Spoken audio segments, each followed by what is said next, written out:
मौलाना मौदूदी साहब की दो जिंदा करामात। मैं तो इन दोनों को मौलाना मौदूदी रहमहुल्लाह ताला की जिंदा करामतें समझता हूँ।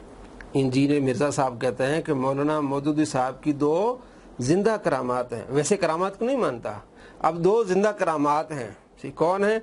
फरहत हाशमी और डॉक्टर इसरार। काफ़ी अपने वीडियोस में कहता है। अभी एक नई उसकी वीडियो आई है बेहुदा थंबनेल, उसमें भी उसने शुरू में ये कहा कि जी वन मैन आर्मी है डॉक्टर फरहत हाशमी और डॉक्टर इसरार, ये मेरे मुर्शिद हैं और ये मौलाना मौदूदी की दो करामात हैं। और उसी में इसने वीडियो इसी पर बनाई है कि मोहतरमा फरहत हाशमी साहब थंबनेल लगाए हैं या उसके शागिर्दों ने लगाए हैं, गंदे थंबनेल हैं। कहते जब मैं उनको देखता हूँ तो मुझे बड़ी कोफ्त होती है, बड़ा दुख होता है कि इतने गंदे बेहुदा थंबनेल। और ये इसी वीडियो में खुद कहता है कि मैं समझता था कि शायद थंबनेल गंदे हैं, अंदर बात अच्छी होगी। कहते अंदर उससे भी गंद भरा हुआ है। वो कौन है जी? कौन गंद भर रही हैं? फरहत हाशमी साहिबा। अंदर तकरीर किसकी? थंबनेल लगाया हुआ है फरहत हाशमी की वीडियो के ऊपर, गंदे से गंदे थंबनेल। और अंदर भी क्या कह रहा है? खुद कह रहा है कि उसमें गंद भरा हुआ है, वो भी गंदी बातें करते हैं। तो मतलब ये हुआ कि मौलाना मौदूदी की करामात में गंद, मौलाना मौदूदी करामात क्या है? वो उनमें गंद भरा हुआ है। तो मिर्जा साहब ऐसी मक्खी है जो हर वक्त गंद पर ही रहती हैं। औलिया कराम के करामात को नहीं मानना।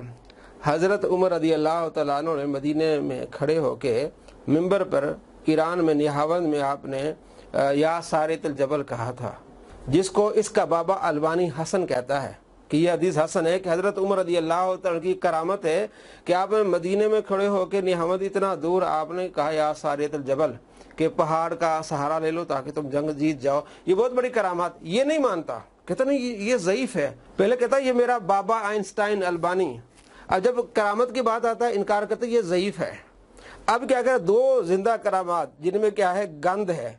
कहते थंबनेल भी बहुत गंदे हैं और उसके अंदर भी बहुत बड़ा गंद भरा हुआ है। तो मिर्जा साहब आप करामात भी गंदी मानते हैं, आपकी सोच भी गंदी है, मिसालें भी घटिया और गंदी देंगे। मिसाल की तो पिछले दिनों में काफ़ी वीडियोस बनाई हैं फातिहा खल्फ इमाम की, इमाम के पीछे फातिहा पढ़ना।